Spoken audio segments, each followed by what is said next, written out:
సరేనా? అందరూ కలిసారా? ప్రార్థన చేసుకుందామండి.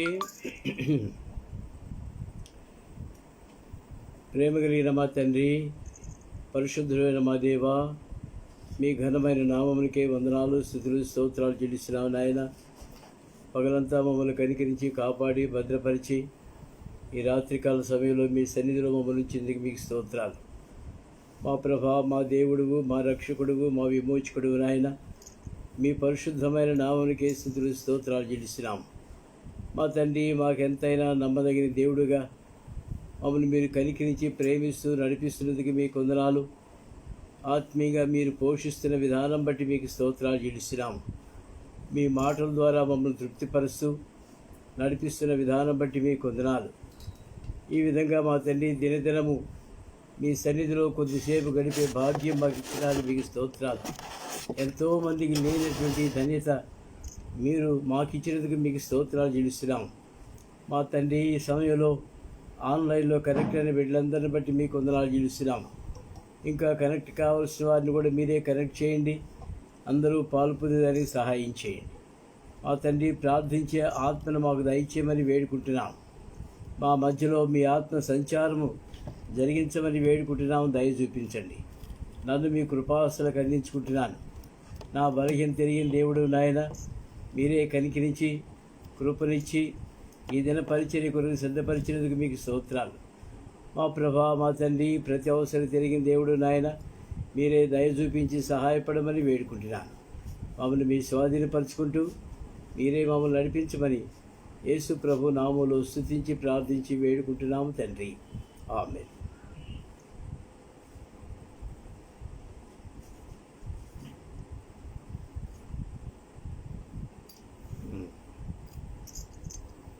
సరే, పాట సంఖ్య 572. పాత పుస్తకంలో 485.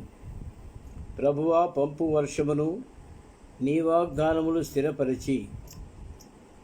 572, 485. ప్రభువా, పంపు వర్షమును నీ వాగ్దానములు స్థిరపరచి. ధీకార ధ్వనితో రానిమ్ము, ధీకార ధ్వనితో రానిమ్ము. ఏలియా మొరపెట్టగానే మేఘములు కారు రమ్మేను. ఏలియా మొరపెట్టగానే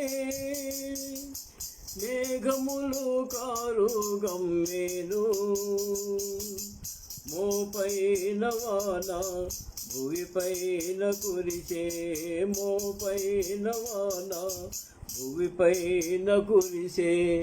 మాదేనా ప్రార్థన వినుమా, మాదేనా ప్రార్థన వినుమా. ప్రభువా, పంపు వర్షమును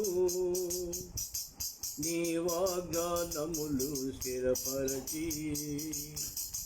ధీకార ధ్వనితో రానిమ్ము, ధీకార ధ్వనితో రానిమ్ము.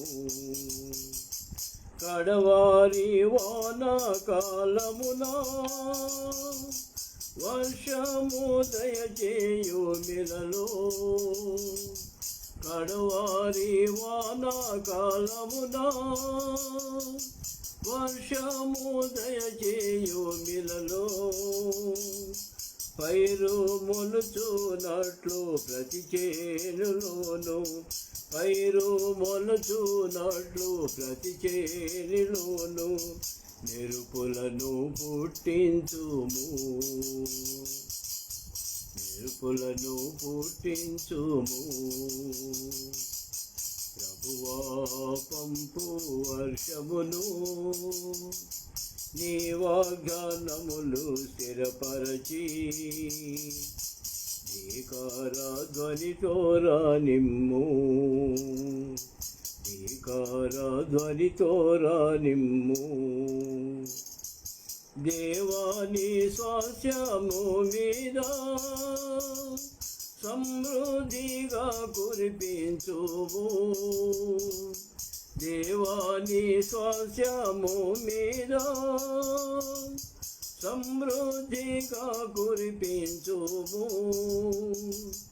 దాహముతోను దస్సేనమమ్ము, దాహముతోను దస్సేనమమ్ము, బలపరచి స్థిరపరచుము,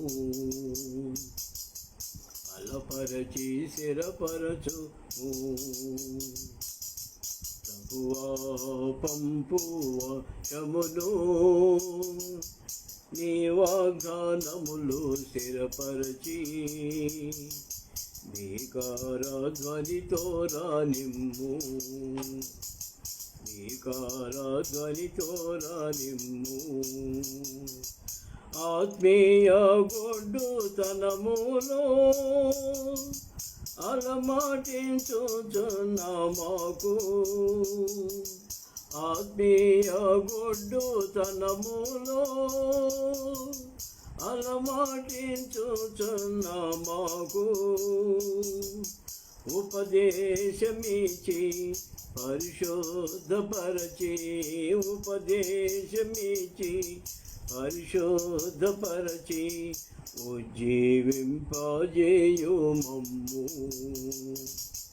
ఉజ్జీవింపజేయు మమ్ము. ప్రభువా పంపు వర్షములో, నీ వాగ్దానములు స్థిరపరచి భీకర ధ్వనితో రానిమ్ము, భీకర ధ్వనితో రానిమ్ము. మా నోటనగ్ని తగిలించి మా దోషమంతా తొలగించి, నా నోటనగ్ని తగిలించి మా దోషమంతా తొలగించి పంపుము దేవా నిన్ను సేవించుటకు, పంపుము దేవా నిన్ను సేవించుటకు, ప్రాపుగా ప్రకటింపనిమ్ము, ప్రాపుగా ప్రకటింపనిమ్ము. ప్రభువా పంపు వర్షమును, నీ వాగ్దానములు స్థిరపరచి భీకర ధ్వనితో రానిమ్ము, భీకర ధ్వనితో రానిమ్ము. దేవుని వాక్యం చూసుకుందామండి.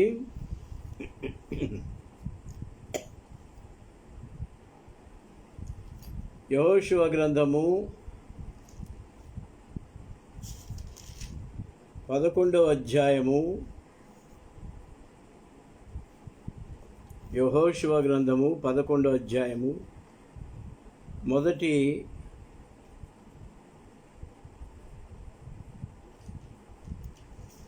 4 వచనాలు చదువుకుందామండి. యెహోషువ గ్రంథము 11వ అధ్యాయము మొదటి 4 వచనాలు మాత్రం చదువుకుందాం.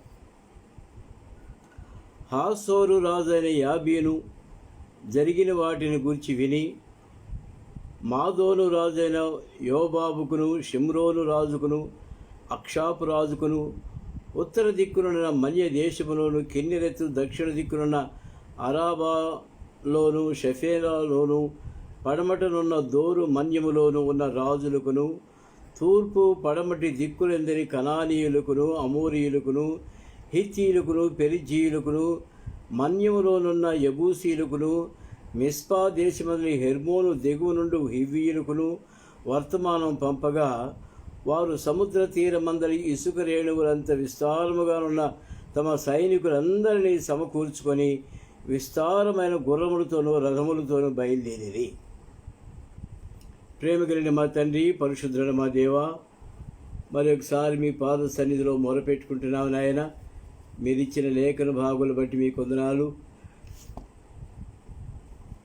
ప్రభా దయతో కనికరించండి, మీరే సహాయం చేసి ఈ పరిచర్యకు మమ్మల్ని సిద్ధపరచమని వేడుకుంటున్నాను.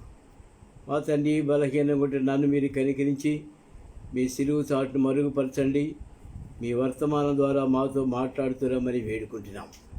మా తండ్రి, ప్రార్థించే ఆత్మను మాకు దయచేయండి. మీ ఆత్మ సంచారం మా మధ్యలో జరిగించమని వేడుకుంటూ, నన్ను కూడా మీరు మీ సిలువు చాటును మరుగుపరిచి బలపరిచి మీ వాక్యం, మీ మాటలు మాకు అందించమని వేడుకుంటున్నాను. మీ మాటలు మాకు అందించండి. నా మాటలు వద్దు నాయన, మీ మాటలే మాకు అనుగ్రహించి మమ్మల్ని తృప్తిపరచమని వేడుకుంటూ యేసు ప్రభు నామంలో స్తుతించి ప్రార్థించి వేడుకుంటున్నాము తండ్రి, ఆమేన్. ప్రియమైన వాళ్ళారా, యెహోషువ గ్రంథము 11వ అధ్యాయములో మనం చదువుకున్న లేఖన భాగంలో ఇప్పుడు జరిగింది ఏంటంటే, నార్దరన్ ప్యాలెస్టైన్ క్యాంపెయిన్ అంటే పాలస్తీనాకు ఉత్తర భూభాగం, దానిని జయించడానికి వీళ్ళు వెళ్ళాలి, ఇశ్రాయేలు వెళ్ళాలి. అయితే ఇశ్రాయేలు వెళ్ళకముందే ఒకటి జరిగింది. ఏంటది? హాసోరు రాజు అని యాబీను. హాసోరు రాజు అంటే ఆ నార్దరన్ రీజియన్ అంతటిలో కూడా, ఉత్తర భూభాగం అంతటిలో కూడా మరి కేంద్ర స్థానమై ఉంటుంది. కేంద్ర స్థానమై ఉంటుంది హాసోరు రాజు. దరిదాపు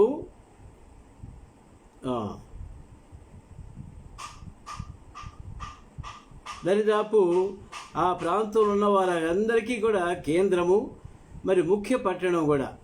మనకు ఢిల్లీ ఎట్లానో నార్దరన్ రీజియన్లో, అలాగే హాసోర్ అనేది వాళ్ళకి చాలా ముఖ్య పట్టణం. అతను ఏం చేశాడంటే అందరికీ కబురు పెట్టాడు. ఎవరెవరికి? మాదోను రాజు అయిన యోబాబుకును, షిమ్రోను రాజుకును, అక్షాపు రాజుకును. ఎంతమందో లెక్కేసుకోండి అమ్మా, ఎంతమంది ఉన్నారో లెక్కేసుకోండి. మాదోను రాజు అయిన యోబాబు, షిమ్రోను రాజైన అక్షాపు, ఉత్తర దిక్కునున్న మన్యపు దేశంలోని కెన్నెరెతు, దక్షిణ దిక్కున అరాబాలోను, షెఫేలాలోను, పడమటనున్న దోరు మన్యములోను ఉన్న రాజులకును, తూర్పు పడమటి దిక్కుల యందలి కనానీయులకును, అమోరీయులకును, హిత్తీయులకును, పెరిజీయులకును, మన్యములున్న ఎబూసీయులకును, మిస్పా దేశమందుని హెర్మోనుకును, దిగువ నుండి హివ్వీయులకును వర్తమానం పంపగా, మొత్తం నా లెక్కకు 12 మంది వచ్చారు. మీ లెక్కకి ఎంతమందో? మొత్తం మీద 12 మంది రాజులకు వర్తమానం పంపించాడు. మీరందరూ రండి. వాళ్ళు దక్షిణ దిక్కున ఉన్నటువంటి కనాన్ దేశంలో పాలస్తీనా వాళ్ళు ఏం చేశారో, అంతమంది రాజులను ఏ విధంగా చంపారో, వాళ్ళ బలం ఎంతో చాలా ఎక్కువగానే ఉంది. మనం కూడా అందరం కలిస్తేనే కానీ వాళ్ళని జయించలేము, వాళ్ళని అక్కడి నుంచి తరిమేయలేమని ఉద్దేశంతో 12 మంది 12 మంది కంటే ఎక్కువైనటువంటి రాజులను అక్కడ సమకూర్చారు. సమకూర్చిన తర్వాత ఏం జరిగిందండి? వాళ్ళు ఎంతమంది ఉన్నారంట? సముద్ర తీరమందరి ఇసుక రేణువులంతా ఒక గుప్పిడి ఇసుక తీసుకొని సీషోర్కి వెళ్ళినప్పుడు గుప్పిడి ఇసుక తీసుకొచ్చి ఇంటికాళ్ళు లెక్క పెట్టమంటే మళ్ళీ సంవత్సరం తిరిగేదాకా లెక్క పెట్టలేము. మరి సముద్ర తీరమందలి ఇసుక రేణువులంత విస్తారముగా తమ సైనికులందరినీ సమకూర్చుకొని విస్తారమైన గుర్రములతోనూ రథములతోనూ బయలుదేరారు వాళ్ళు. ఏమండి, ఎంతమంది సైనికులు అంటే సముద్ర తీరం విస్తారం ఇసుక అంతా ఉన్నారు. రథములతో గుర్రాలతో బయలుదేరారు. ఆ రాజులందరూ కూడుకొని ఇశ్రాయేలుతో యుద్ధం చేయుటకు మేరోము నీళ్ళ ఎద్దుకు దిగి రాగా, ఇక్కడ గమనించండి, ఒక పాయింట్ మిమ్మల్ని అడుగుతాను.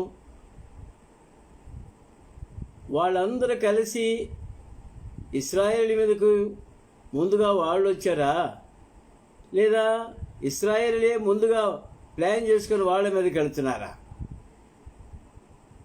ఏమండి, ఎవరు ముందు రెడీ అయ్యారు?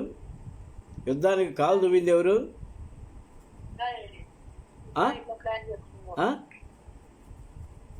ఇశ్రాయేలీయులు కాదు,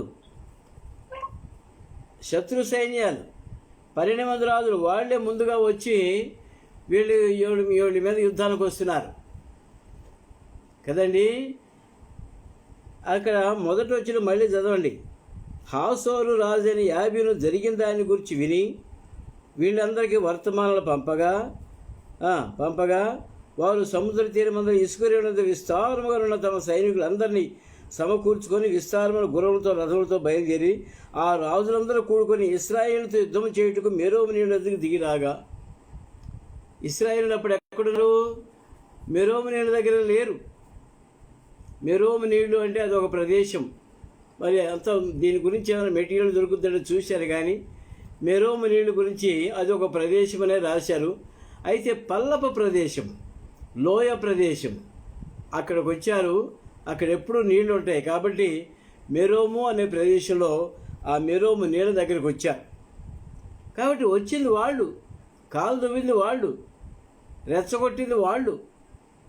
ఇశ్రాయేలుకి ప్లాన్ ఉంది, నేను కాదంటలా.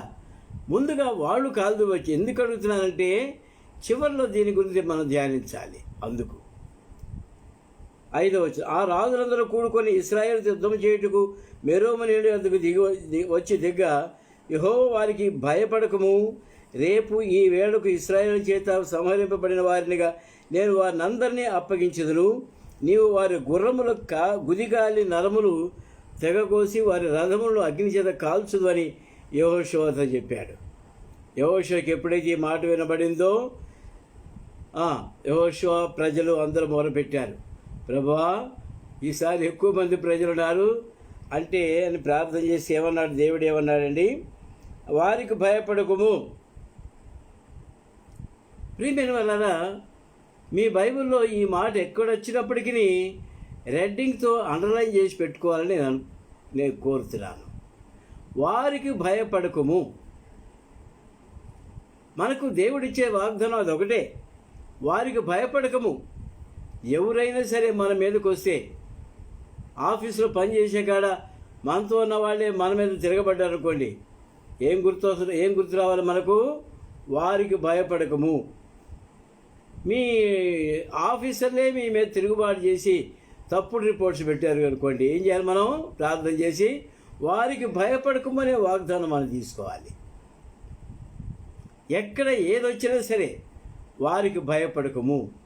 ట్రాన్స్ఫర్ వచ్చింది, వారికి భయపడకము. కొత్త చోటుకి వెళ్తున్నావు, భయపడకము. వ్యాక్సిన్ వచ్చింది, వారికి భయపడకము. మీ మీద అబ్జర్వేషన్ చేసేందుకు వస్తారు కొంతమంది, వారికి భయపడకము. When we are perfect in the eye of the Lord, we need not fear anybody. మన మట్టుకు మనం పర్ఫెక్ట్గా ఉన్నప్పుడు ఎవరికీ భయపడక్కర్లేదు. ఒకసారి నేను జాబ్ చేస్తున్నప్పుడు ఒక ముస్లిం దేవాలయానికి వెళ్ళి కానుకలు లెక్క పెట్టవలసిన డ్యూటీ పడింది. నేను, నా స్టాఫ్, మా ఆఫీసులో కూడా. నేను చెప్పాను, నేను అకౌంట్స్ చూసుకుంటాను, మీరందరూ వెళ్ళి లెక్క పెట్టుకోండి అని చెప్పాను. ఆల్ రైట్, ఇది కూడా బాగానే ఉంది, ఈ లెక్క పెట్టేది ఎప్పుడుకోవద్దో మీరు అకౌంట్స్ చూడండి అని ఆఫీసర్ చెప్పాడు. ప్రియమైన ఆ దినమే ఏం జరిగిందంటే, ఒక స్టాఫ్ మెంబర్ మీద ఒక అభియోగం వచ్చింది, డబ్బులు తీసుకున్నాడు అని. కౌంట్ చేసేటప్పుడే అందరూ చుట్టూ ఉంటారు, ఆఫీసర్ కూడా ఉంటారు. మరి అతను ఎట్ట తీసుకున్నాడు. అయితే ఆ తీసుకున్నది ప్రక్కన వాడు చూసి ఆఫీసర్కి రిపోర్ట్ చేశాడు. అతను పట్టుకున్నారు. ఈనాడు ఉద్యోగంలో లేడు అతను. ప్రియమైన వల్ల ఒకవేళ మరి నేను అక్కడ ఉన్నప్పటికీ మనం పర్ఫెక్ట్గా ఉంటే వారికి భయపడకము. అక్కడ వచ్చే కానుకలు చాలా ఎక్కువ వస్తాయండి. సౌత్ ఇండియాలోనే ఫేమస్ దేవాలయం అది, ఏఎస్పేట అని. అక్కడ కొన్ని లక్షలు వస్తాయి, 50, 60 లక్షలు, 70 లక్షలు దాకా వస్తుంది. కనుక ప్రియమైన మనం ఎక్కడికి వెళ్ళినప్పటికీ వారికి భయపడకము అనేటువంటి వాగ్దానం మనం గుర్తుపెట్టుకోవాలి. ఎక్కడికి వెళ్ళినా కూడా సరే, వారికి భయపడకము, రేపు ఈ వేళకు ఇశ్రాయేలు చేత సంహరింపబడిన వారినిగా నేను వారిని అందరినీ అప్పగించేదను. ఎట్లా అప్పగిస్తాడంట? ఏమండి, కత్తులు పట్టుకొని నీ మీదకి వస్తున్నట్టుగా నీకు అప్పచెప్పను, సంహరింపబడిన వారుగా నీకు అప్పచెప్తాను అంటున్నాడు దేవుడు. అంటే దానిలో కొంచెం ఆలోచించాలి మనం. ఎట్లా అప్పచెప్తున్నాడు? రేపు ఈ వేళకు ఇశ్రాయేలు చేత సంహరింపబడిన వారినిగా నేను వారందరినీ నీకు అప్పగించేదను. సంహరింపబడిన వారిని యెహోషువకు అప్పగిస్తాను అంటున్నాడు దేవుడు. సంహరించేది ఎవరు? ఏమండి, ఒక్కసారి జ్ఞాపకం చేసుకుందామా? 5వ అధ్యాయం 6వ అధ్యాయం. దూసిన ఖడ్గము చేత పట్టుకొని మార్గంలో కనిపించాడు ఒక ఆయన. యెహోషువ అన్నాడు, అయ్యా మీరు మా పక్షంగా వచ్చారా, మా శత్రువుల పక్షంగా వచ్చారంటే, no no no no no you are mistaken mister Joshua, నేను వచ్చింది జీవమగల దేవుని పక్షంగా నేను వచ్చినాను అన్నాడు. నువ్వైతే వాళ్ళైతే నాకేమి, నువ్వు తప్పు చేసినా నీకు శిక్షే, వాళ్ళు తప్పు చేసినా వాళ్ళు మా శత్రువులు, నేను దేవుని పక్షంగా వచ్చాను సుమా అని చెప్పేసి జ్ఞాపకం చేశాడు. కనుక యెహోషువ ధైర్యం ఏంటంటే యుద్ధాలన్నింటిలో కూడా నా పక్షంగా ఒక దేవుని దూత నా పక్షంగా ఉందిగా తప్పు ఉన్నాడు, దూసిన గడ్డకం చేత పట్టుకొని వచ్చాడు. ఈ యుద్ధాలన్నింటిలో కూడా ఆయనే చేసేది, నేను కాదు క్రీస్తే, నేను కాదు దేవుడే, నేను కాదు క్రీస్తే. పౌలు కూడా చెప్పాడు ఇదే మాట. కనుక ప్రియమైన మనం అటువంటి అనుభవంలో ఉండాలి. చేసేది మనం కాదు, దేవుడే చేస్తాడు. కనుక ఆ విధంగా దూసిన ఖడ్గము చేత పట్టుకుని వచ్చిన ఆ దూత వారందరినీ సంహరించాడు. తర్వాత వారందరూ యెహోషువకు అప్పచెప్పాడు. యెహోషువ చేసింది ఏంటో చూద్దామండి. నీవు వారి గుర్రముల గుది కాలి నరమును తెగ కోసి వారి రథములను అగ్ని చేత కాల్చుదని యెహోషువతో సెలవిచ్చాడు. ముందుకెళ్ళిపోదాం. కాబట్టి యెహోషువ అతనితో కూడా ఉన్న యోధులందరూ హఠాత్తుగా మెరోము నీళ్ళ యొద్దకు వారి మీదకి వచ్చి వారి మీద పడగా, ఏమండి, యుద్ధానికి కాలు వచ్చింది వాళ్ళే. ఇది కనుక్కున్నారు యెహోషువ, మరి వీళ్ళ ప్రజలు కనుక్కొని మెరోము నీళ్ళ దగ్గరికి హఠాత్తుగా వాళ్ళ మీద పడ్డారు. సడన్ అటాక్ పడగా యెహోవా ఇశ్రాయేలు చేతి వారిని అప్పగించారు. మీరు వారిని హతము చేసి మహాసీదోనులో వరకు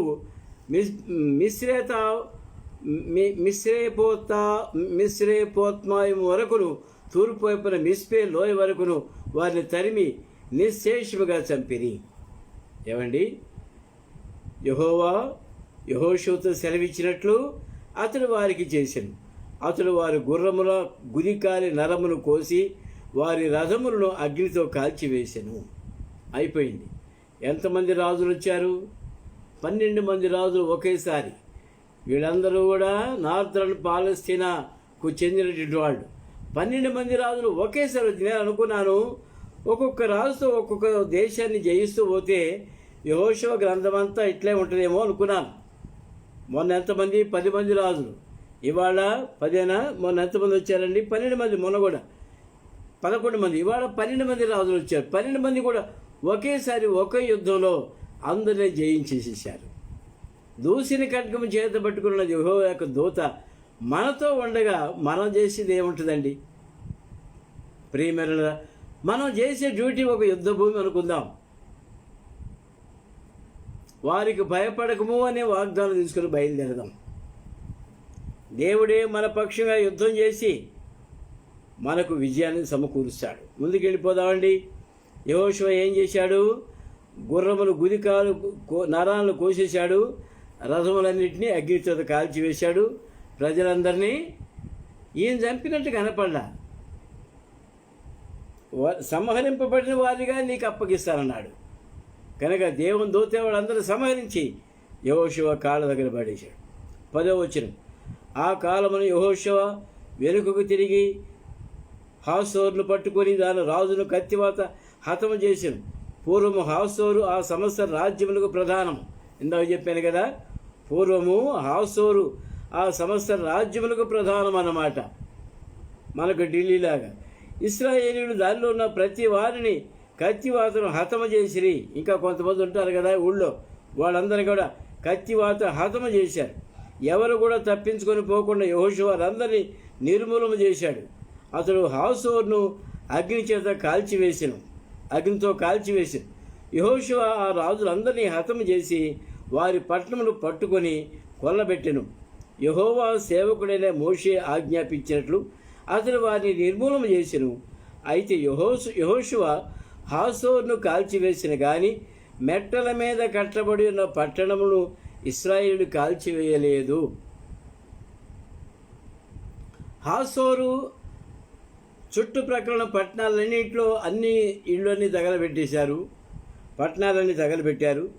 అయితే మెట్టల మీద అనగా చిన్న చిన్న గుట్టలు ఉంటాయి, వాటిని పట్టణాలుగా కట్టివేసేసారు. ఆ దినాల్లోనే ఉన్నాయన్నమాట. ఇప్పుడంటే యెరూషలేముకి వెళ్ళామంటే మొత్తం కొండల మీద ఇండ్లు, చర్చిలు. అక్కడ భూభాగం తక్కువ, కొండల భాగం ఎక్కువ. కనుకనే ఆకాశ వర్షజలమును త్రాగును. అక్కడ భూమి మేఘం వచ్చిందంటే ఏడకపోతాను, కొండ ఆపేస్తుంది, వర్షజలాన్ని తాగుతుంది. ఆకాశ వర్షజలాన్ని తాగేటువంటి కొండలు.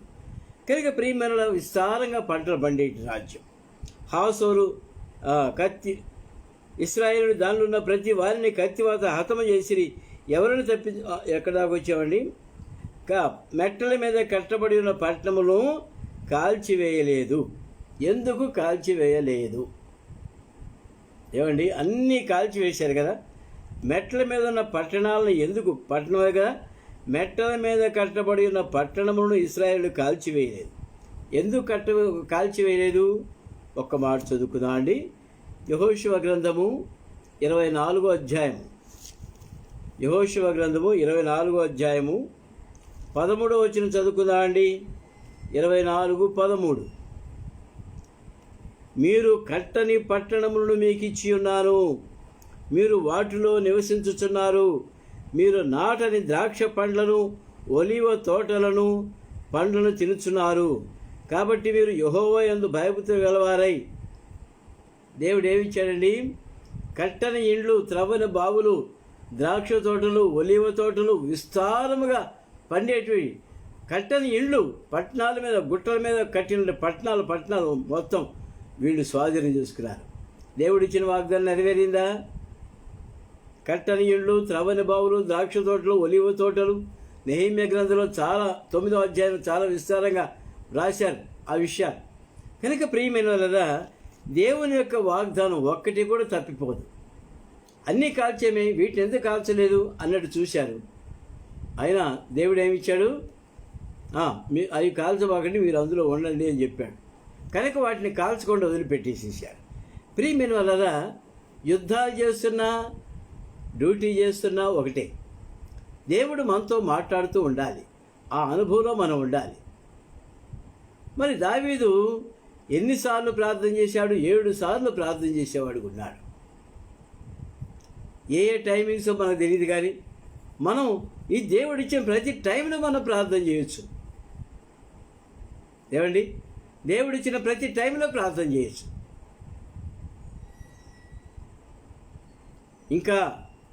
ఇంకా మనం చూడాలంటే ఆఫీస్కి వెళ్ళేటప్పుడు త్రోవలో ప్రార్థన చేసుకుంటూ వెళ్ళొచ్చు. నన్ను మీరు క్రిటిసైజ్ చేస్తారేమో, నేను ప్రార్థన చేస్తుంటాను, పాటలు కూడా తయారు చేస్తుంటాను రోడ్డు మీదే. వెనకొచ్చేవాళ్ళు ఓ పెద్ద అయినా పిలిచి తట్టి పక్కకి వెళ్ళు అని చెప్తాను. దేవుని స్తోత్రం, ఒక్క యాక్సిడెంట్ కూడా జరగల. ప్రియమైన ఎందుకు చెప్తానంటే, మనం ప్రభువుతో కలిసి ఉన్నప్పుడు ప్రభువు మనల్ని నడిపిస్తాడు అన్న సత్యం మనం ఎరగాలి. వ్యాక్సిన్ పట్టుకున్నావు కదా, వేయబోతున్నావా? ప్రభా నీకు వందనాలు. కాల్ వర్క్ చేస్తున్నారు కదా, ప్రభా నీకు వందనాలు. ఆర్గ్యుమెంట్స్ వింటున్నావు కదా, ప్రభా నీకు వందనాలు. అట్లనే సాఫ్ట్వేర్ డ్యూటీ చేసిన ప్రతి ఒక్కళ్ళు ఎవరు ఏ పని చేసినప్పటికీ మనం ప్రార్థించే వారంగా ఉండాలి. అనేకమైన అనుభవాలు మనం నేర్చుకుంటున్నాం. ఆ పట్టణాలు కాల్చివేయొద్దని దేవుడు చెప్పాడు కనుక వాళ్ళు పట్టణాలు కాల్చివేయలేదు. ఆ పట్టణాలను వీళ్ళు స్వాధీనపరుచుకున్నారు, అందులో నివాసం చేస్తున్నారు. ఆ పట్టణంలో సంబంధమైన కొల్ల సొమ్మును, పశువులను ఇశ్రాయేలు దోచుకునేది. నరులలో ఒకరిని విడవకుండా అందరినీ నశింపజే వరకు కత్తివాతను హతము చేయించి వచ్చింది. యెహోవా తన సేవకుడైన మోషేకు ఆజ్ఞాపించినట్లు మోషే యెహోషువకు ఆజ్ఞాపించును. యెహోషువ అలాగే చేసెను. యెహోవా మోషేకు ఆజ్ఞాపించిన వాడన్నిటిలో ఒకటియూ అతడు చేయక విడవలేదు. ఏమండి, ఈ 15 వచ్చిన మీరు చాలాసార్లు ఇంటికెళ్ళి నాకు చదవండి, పడుకొని ముందు చదవండి. పోని తన సేవకుడైన మోషేకు ఆజ్ఞాపించినట్లు మోషే యెహోషువకు ఆజ్ఞాపించెను. యెహోషువ అలాగే చేసెను. యెహోవా మోషేకు ఆజ్ఞాపించిన వాటన్నిటిలో ఒకటి చేయక అతడు విడవలేదు. ఈ లింక్ మోషే దగ్గర నుంచి వచ్చింది. దేవుడు మోషేకు చెప్పాడు, మోషే యెహోషువకు చెప్పాడు, యెహోషువ దేవుడు చెప్పింది ఏది కూడా విడవకుండా చేస్తూ వచ్చాడు. ఒక మాట చూసుకుందాం అండి. నిర్గమకాండం 34వ అధ్యాయం. నిర్గమకాండము 34వ అధ్యాయం 17వ వచనం చదువుకుందాం అండి. నిర్గమకాండం 34:17.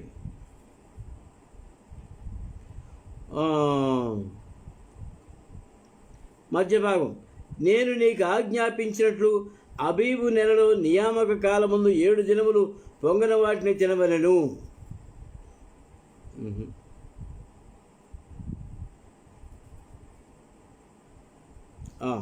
సరే, రిఫరెన్స్ ఏం పొరపాటు ఉన్నట్టుంది, వదిలేదు. 10వ వచనం చదవండి. 10వ వచనం నిర్గమకాండం 10. అందుకు ఆయన, ఇదిగో నేను ఒక నిబంధన చేయుచున్నాను. భూమి మీద ఎక్కడైనా ఏ జనములోనైనా చేయబడిన అద్భుతములు నీ ప్రజలందరి ఎదుట చేసేదను. నీవు ఏ ప్రజల నడుమనున్నావో ఆ ప్రజలందరూ యెహోవా కార్యములు చూచెదరు. నేను నీ ఎడల చేయబోనది భయంకరమైనది. ఏంటో అది? నేడు నేను నీకు ఆజ్ఞాపించు దానిని అనుసరించి నడువుము. ఇదిగో నేను అమోరీయులను, కనానీయులను, హిత్తీయులను, పెరిజీయులను, హివ్వీయులను, యెబూసీయులను వీని ఎదుటిని వెళ్ళగొట్టేదను. నీవు ఎక్కడికి వెళ్ళుచున్నావో ఆ దేశపు నివాసులతో నిబంధన చేసుకొనకుండా జాగ్రత్త పడుము. ఒకవేళ అది నీకు ఉరి కావచ్చును. కనుక ప్రియమైన వీళ్ళందరినీ జయించడానికి దేవుడు ముందుగానే ప్లాన్ చేసి మోషేకు సెలవిచ్చి, మోషే యెహోషువకు సెలవిచ్చగా ఆ విధంగా జరిగింది. తర్వాత ముగిస్తున్నానండి.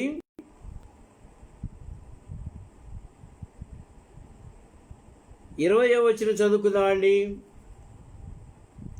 వారిని నిర్మూలము చేయుడని యెహోవా మోషేకు ఆజ్ఞాపించినట్లు ఇశ్రాయేలులను కనికరింపగా వారిని నాశనము చేయు నిమిత్తము వారు ఇశ్రాయేలుతో యుద్ధము చేయుటకు వచ్చినట్లు యెహోవా వారి హృదయములను కఠినపరిచియుండెను. యెహోవా వారి హృదయములను కఠినపరచుచుండెను. ప్రియమైన వారలారా, ఇక్కడ హృదయాన్ని కఠినపరిచింది దేవుడే. ఎవరి హృదయాలు? ఇప్పుడు ఇందాక చదువుకున్నాం కదా, 12 మంది రాజుల హృదయాలను కఠినపరిచింది దేవుడే. శత్రులు మరి గిబియోనీయులైతే కొంతమంది యుక్తిగా వచ్చి రాజీ చేసుకున్నారు, కానీ ఈ 12 మంది రాజులు దేవుడు వాళ్ళ హృదయాన్ని కఠినపరిచాడు కనుక వాళ్ళు యుద్ధానికి బయలుదేరారు. ఇందాక చెప్తాను, మళ్ళీ చెప్తానన్నాను కదా, ఎందుకు కఠినపరిచాడు? మొట్టమొదట వెనక్కి వెళ్ళినట్లయితే ఇశ్రాయేలీయులను బయటికి వెళ్ళేదానికి అరణ్యములో మా దేవుని పూజ చేసుకునేదానికి మాకు సెలవు ఇవ్వండి, మేము వెళ్ళాలన్నప్పుడు ఫరో హృదయాన్ని దేవుడు కఠినపరిచాడు. ఎన్నిసార్లు తెగుళ్ళు వచ్చినప్పటికీ ఫరో హృదయాన్ని దేవుడు కఠినపరుస్తూనే ఉన్నాడు. కనుక దేవుడే ఈ యుద్ధాలు జరిగించేదానికి కారణం. ఆనాడు కఠినపరచకపోతే వీళ్ళు వచ్చేవాళ్ళు కాదు. కఠినపరిచేదానికి 2 కారణాలు. దేవుడు వాళ్ళ హృదయాన్ని కఠినపరిచేదానికి 2 కారణాలు. మొదటిది దైవికమైనది, దైవిక శక్తి. రెండవది ఏంటంటే మానవుల పట్ల, ఆ దేశ నివాసుల పట్ల ఆ రాజుకున్నటువంటి బాధ్యత. ఈ 2 కారణాల వల్ల ఫరో హృదయం కఠినపరచబడింది. ఒకవైపున దేవుడు హృదయాన్ని కఠినపరుస్తున్నాడు, రెండో వైపు చూస్తే ఏముందండి అక్కడ?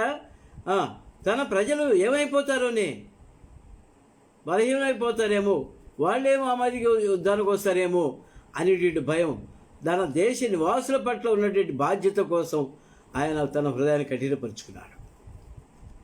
ప్రియమైన రాజుకుండే బాధ్యతలు రెండు విధాలుగా ఉంటాయి. దేవునికి భయపడాలి, ప్రజలకు భయపడాలి. దేవుని సంతోషపెట్టాలి, ప్రజల్ని సంతోషపెట్టాలి. రాజుకుండే బాధ్యతలు టూఫోల్డ్.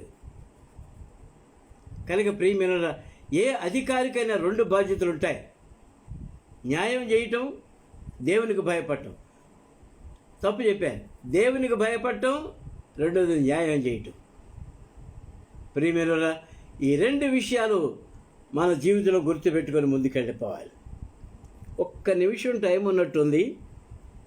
23వ వచనంకి వెళ్ళిపోదామండి. యెహోవా మోషేతో చెప్పినట్లు యెహోషువ దేశమంతటిని పట్టుకొనెను. యెహోషువ వారి గోత్రముల చొప్పున ఇశ్రాయేలుకి స్వాస్థ్యముగా దానిని అప్పగించెను. అప్పుడు యుద్ధము లేకుండా దేశము సుభిక్షముగా ఉండెను. అప్పుడు యుద్ధము లేకుండా దేశము సుభిక్షముగా ఉండెను. ఈ మాట రేపు ధ్యానిస్తాం. ఆ ఒక్క మాట 23వ వచనం. దేవుడు తన లేఖన భాగాలను ఆశీర్వదించనుగాక. ప్రార్థనలో ప్రవేశిస్తామండి. ప్రేయర్ రిక్వెస్ట్ ఏంటంటే, శోభాకుమార్ గారికి బీపీ, షుగరు 2 కంట్రోల్కి వచ్చినాయి. రేపు ఆపరేషన్ చేసేదానికి డాక్టర్స్ డేట్ ఫిక్స్ చేశారు. కనుక ఆపరేషన్లో డాక్టర్స్ జ్ఞానం ఇచ్చినట్టుగా దయచేసి ప్రార్థన చేద్దాం. తక్కిన కరోనా పేషెంట్స్ గురించి ప్రార్థన చేస్తాం. తక్కిన మీ మనవలు ఎవరుంటే మెసేజ్ పెట్టండి, వాటి విషయం కూడా ప్రార్థనలో ప్రవేశిస్తామండి. యేసుపాదం కుటుంబం నుంచి మొట్టమొదటిగా ఒకరు.